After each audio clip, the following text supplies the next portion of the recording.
நம்மளோட சிஸ்டமே தப்பு. ஒரு ப்ராப்ளம் ரெண்டு ப்ராப்ளம் இல்லைம்மா. இருக்கிற கல்வி முறையில் ஏதாவது ஒன்று எஜுகேஷன் சிஸ்டமே தப்பு. இவன் நல்லா படிக்கிறவன், இவன் சுமாராக படிக்கிறான், இவனுக்கு படிப்பே வராது. Education is very very important. என்ன கேட்டிங்கன்னா ரேங்கிங் சிஸ்டமே தப்பு. இந்த எக்ஸாம் சிஸ்டமே இருக்கக்கூடாது. ஸோ ஹியூமன்ஸ்க்கு எஜுகேஷன் இல்லை அப்படின்னா எதுக்கு எக்ஸாம்? அவசியமே கிடையாது. இவன் நல்லா படிக்கிறவன், இவன் சுமாராக படிக்கிறான், இவனுக்கு படிப்பே வராதுன்னு சொல்லிட்டு teacher is no more a teacher.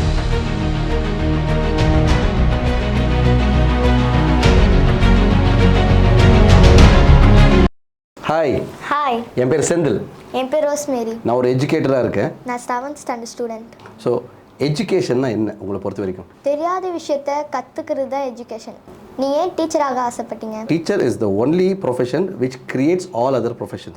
நீங்கள் ஒரு விஷயத்த ஸ்டூடெண்ட்ஸ்க்கு எப்படி புதுசாக கற்றுக் கொடுக்குறீங்க? ஒரு கிளாஸில் வந்து ஒவ்வொரு மாதிரியான ஸ்டூடெண்ட்ஸ் இருப்பாங்க, வெவ்வேறு ஸ்டூடெண்ட்ஸ் இருப்பாங்க, வெவ்வேறு பேக்ரவுண்ட்லேருந்து வந்திருப்பாங்க. ஸோ எல்லாத்துக்குமே ஒரே மாதிரி சொல்லிக் கொடுக்க முடியாது. So there are different methods of teaching. So பசங்களை பார்த்துட்டு அதுக்கு ஏற்ற மாதிரி ஒரு 1 ஹவரில் நான் டிஃப்ரெண்ட் மெத்தட்ஸ் யூஸ் பண்ணுவேன். அந்த 1 ஹவர் வந்து நான் டிவைட் பண்ணுவேன். 10 செகண்ட்ஸாக டிவைட் பண்ணி அதுக்கு ஏற்ற மாதிரி நான் சொல்லிக் கொடுப்பேன். ஒரு விஷயம் புரியாத ஸ்டூடெண்ட்ஸ்க்கு எப்படி நீங்கள் ஒரு விஷயம் புரிய வைப்பீங்க? ஃபஸ்ட்டு நம்ம வந்து ஒரு ஃப்ரெண்ட்லியாக ஒரு ஸ்டூடெண்ட்டை பழகுறோம். ஸோ அந்த ஃப்ரெண்ட்லியாக பழகும்போது நமக்கு தெரிஞ்சிடும், இவன் நல்லா படிக்கிறவன், இவன் சுமாராக படிப்பான், இவனுக்கு படிப்பே வராதுன்னு சொல்லிட்டு. ஸோ அப்போ நம்ம என்ன பண்ணுவோம் அப்படின்னா, அந்த சுமாராக படிக்கிறவங்களையும் நல்லா படிக்கிறவங்க, அந்த நல்லா படிக்கிற பசங்களை இவங்க கூட உட்கார வைப்போம். ஸோ அப்படி உட்கார வைக்கும்போது, இப்போ நான் டீச்சர் ஒரு விஷயம் நான் சொல்லிக் கொடுக்கும்போது பசங்க கேட்க மாட்டாங்க. அதே ஒரு ஃப்ரெண்டு சொல்லிக் கொடுக்கும்போது என்ன பண்ணுவான், அவன் கேட்பான். இது ஒரு டெக்னிக். இந்த மாதிரி வேரியஸ் டெக்னிக்ஸ் இருக்குது. அந்த டெக்னிக்ஸ் நம்ம யூஸ் பண்ணுவோம். ஒரு ஸ்டூடெண்ட்டு டீச்சர் எந்த மாதிரியான ஒரு கனெக்ட் இருக்குன்னு நீங்கள் நினைக்கிறீங்க? அன்பான டீச்சராக இருந்த எல்லா பர்சனல் விஷயத்தையும் அவங்கக்கிட்ட சொல்லி அவங்க எதனா பண்ணி கொடுத்தா நினைக்கிறேன். ரொம்ப நல்லா சொல்கிறேம்மா. கரெக்ட். எல்லா டீச்சருமே அந்த மாதிரி தான் இருக்கணும். நாங்கள் அப்படி தான் இருந்துகிட்டு இருக்கிறோம். ஓகேவா? குட். உங்களுக்கு எந்த சப்ஜெக்ட் ரொம்ப பிடிச்சிருக்குமா? சயின்ஸ் ரொம்ப பிடிக்கும். எனக்கு ஆசை இருக்குது டாக்டராக ஆகணுன்ட்டு.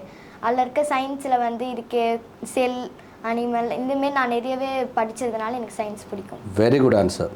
ஒரு டீச்சராக என்ன ப்ராப்ளம் ஃபேஸ் பண்ணுறீங்க? ஒரு ப்ராப்ளம் ரெண்டு ப்ராப்ளம் இல்லைம்மா, ஏகப்பட்ட ப்ராப்ளம்ஸ் ஃபேஸ் பண்ணுறோம். ஏன்னா இந்த காலத்தில் எல்லாமே மொபைல்ஸ் வச்சுருக்காங்க கையில். ஓகேங்களா? அதனால் என்ன ஆகுது அப்படின்னா அவங்களோட தாட் ப்ராசஸ் கம்மியாகுது. எல்லாமே மொபைலில் பார்த்துக்கிறாங்க இல்லைங்களா? ஸோ அதனால் நம்ம சொல்லிக் கொடுக்குறது அவங்களுக்கு புரிய மாட்டேங்குது. ஏன்னா எல்லாமே மொபைல் இருக்குது. ஸோ நம்ம என்ன சொல்லிக் கொடுக்குறோம், லிசன் பண்ண மாட்டேங்கிறாங்க. மெயினாக எல்லாமே ஃபேஸ் பண்ணுறாங்கன்னா பசங்க லிசன் பண்ணுறதில்ல. இதுதான் பெரிய ப்ராப்ளம். உங்களை பொறுத்த வரைக்கும் டெக்னாலஜினா என்ன? இந்த காலத்தில் எல்லாமே டெக்னாலஜி தான். முன்னாடி நான் படித்த காலத்தில் சாக் அண்ட் டாக் அப்படின்வாங்க. டீச்சர் வருவாங்க, பிளாக் போர்டு இருக்கும், ஒரு சாக் எடுப்பாங்க, எழுதுவாங்க, சொல்லிக் கொடுப்பாங்க. ஃபோன் கிடையாது, எதுவுமே கிடையாது, இன்டர்நெட் கிடையாது. நாங்கள் உட்காந்து கவனிப்போம். ஆனால் இப்போ அப்படி கிடையாது. இந்த டெக்னாலஜி என்ன பண்ணிருச்சுன்னா அதை அப்படியே மாற்றி விட்ருச்சு. Teacher is no more a teacher. Teacher is a facilitator. அவங்க என்ன பண்ணுறாங்கன்னா அவங்க வந்து இருக்கிற சிஸ்டம், அவங்க இருக்கிற 3D மாடல்ஸ், ஸோ இதை யூஸ் பண்ணி சொல்லிக் கொடுக்குறதுனால ரெண்டுமே இருக்குது. அதாவது ஒரு boon as well as a bane. எல்லா பசங்களும் ஃபஸ்ட் ரேங்க் எடுக்கணும்னு டீச்சர் சொல்கிறாங்க. அதை பற்றி நீங்கள் என்ன நினைக்கிறீங்க? என்ன கேட்டிங்கன்னா ரேங்கிங் சிஸ்டமே தப்பு. ஏன்னா ஃபர்ஸ்ட் அண்ட் ஃபார்மோஸ்ட் நமக்கு என்ன வேணும்? Skill development is more important then ranking. ஒரு மீனை எடுத்துகிட்டு போய் மரம் சொல்ல முடியுமா? சொல்ல முடியாதுல்ல. ஒரு யானையை நீச்சல் அடிக்கணும்னு சொல்ல முடியுமா? சொல்ல முடியாதுல்ல. அப்புறம் எப்படி வந்து ரேங்கிங் சிஸ்டம் கரெக்டாக இருக்கும்னு நீங்கள் நினைக்கிறீங்க? அது தப்பு. நம்மளோட சிஸ்டமே தப்பு. எஜுகேஷன் சிஸ்டமே தப்பு. ஸோ என்ன ஆஸ் பர்சனலி என்ன கேட்டால் நானும் அந்த சிஸ்டம்குள்ளார தான் இருக்கேன். ஆனால் நான் ரேங்க் பற்றி எனக்கு கவலையே கிடையாது. என்னோடய வேலை பையனுக்கு பொண்ணுக்கு என்ன கற்றுக் கொடுக்கணும், ஸ்கில் டெவலப்மெண்ட் கற்றுக் கொடுக்கணும். அதை மட்டும்தான் நான் ஃபோக்கஸ் பண்ணுறேன். ஸ்டூடெண்ட்ஸ் வின் ஆகிறதுக்கு எதனா டிப்ஸ் சொல்ல முடியுமா? 2 விஷயந்தாம்மா. ஒன்று டெடிகேஷன், இன்னொன்று ஹார்ட் ஒர்க். இது 2க்கும் மேலே இன்னும் ஒன்று இருக்குது. என்னென்னா டிசிப்ளின். இந்த டிசிப்ளின் இருக்குது, டெடிகேஷன் இருக்குது, ஹார்ட் ஒர்க் இருக்குது அப்படின்னா ஸ்டூடெண்ட் எங்கேயோ போய்டுவோம். எஜுகேஷன் எங்களுக்கு தேவைன்ட்டு நீங்கள் ஏன் நினைக்கிறீங்க? நம்ம யார்? நம்மளாம் ஹியூமன் பீயிங் இல்லையா? நம்மளை மாதிரி வேறு யாரும் இருக்காங்க? யாராவது இருக்காங்களா? ஹியூமன் பீயிங்ஸ் தவிர வேறு யாரும் இருக்காங்களா? இல்லை. மற்றதெல்லாம் அனிமல்ஸ். ஓகேவா? நம்மளுக்கும் அனிமல்ஸுக்கும் எப்படி நம்ம டிஃப்ரென்ஷியேட் பண்ணுவோம்?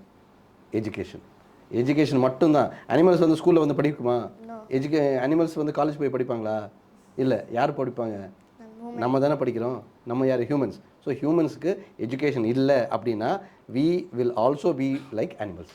நம்ம எப்படி இருப்போம்? நம்மளும் அனிமல்ஸ் மாதிரி தான் இருப்போம். ஓகேவா? ஸோ அனிமல்ஸ்க்கு என்ன வேலை? ஹண்டிங் மட்டும்தான் வேலை. வேறு எந்த வேலையும் கிடையாது. சாப்பிட்றது, தூங்குறது, இதுதான் வேலை. நமக்கு என்ன வேலை? 1000 இருக்குது இல்லையா? அதுக்கு எது வேணும்? Education is very very important. ஓகேவா? இப்போ இருக்கிற கல்வி முறையில் ஏதாவது ஒன்று மாற்றணும்னு நினச்சிங்கன்னா நீங்கள் எதை மாற்றுவீங்க? 2 விஷயம் மாற்றணும். ஒன்று, இந்த எக்ஸாம் சிஸ்டமே இருக்கக்கூடாது. இன்னொன்று, இந்த மார்க்கிங் சிஸ்டமே இருக்கக்கூடாது. எனக்கு அந்த பவர் இருந்ததுன்னா இந்த எக்ஸாம்ஸையும் நான் ரிமூவ் பண்ணிடுவேன், இந்த மார்க்கிங் சிஸ்டம்ஸையும் ரிமூவ் பண்ணிடுவேன். என்னோட கான்சன்ட்ரேஷன் ஒன்றாக தான் இருக்கும். என்னது? Skill development. இதை மட்டும் தான் நான் கான்சன்ட்ரேட் பண்ணுவேன். எதுக்கு மார்க்ஸ், எதுக்கு எக்ஸாம் அவசியமே கிடையாது. ஸ்கில் இருந்தாக்க எல்லாமே பெரிய ஆளாயிடலாம். ஸோ இதுதான் என்னோட தாட் ப்ராசஸ். ரோஸ்மேரி, ரொம்ப நல்லா கேள்வி கேட்டீங்க. எனக்கு வந்து ஒரு பெரிய ஒரு எக்ஸ்பீரியன்ஸாக இருந்தது, ஒரு புது விதமான ஒரு எக்ஸ்பீரியன்ஸாக இருந்தது. பிகாஸ் இந்த மாதிரி ஒரு ஸ்டூடெண்ட்டுக்கிட்ட நான் இன்டர்வியூ கொடுத்ததே கிடையாது. அண்ட் நீங்கள் ரொம்ப நல்லாவே கேள்வி கேட்டீங்க. I wish that you become a doctor and serve the entire nation. Thank you, sir. God bless you. நல்லா இருங்க. Thank you, sir.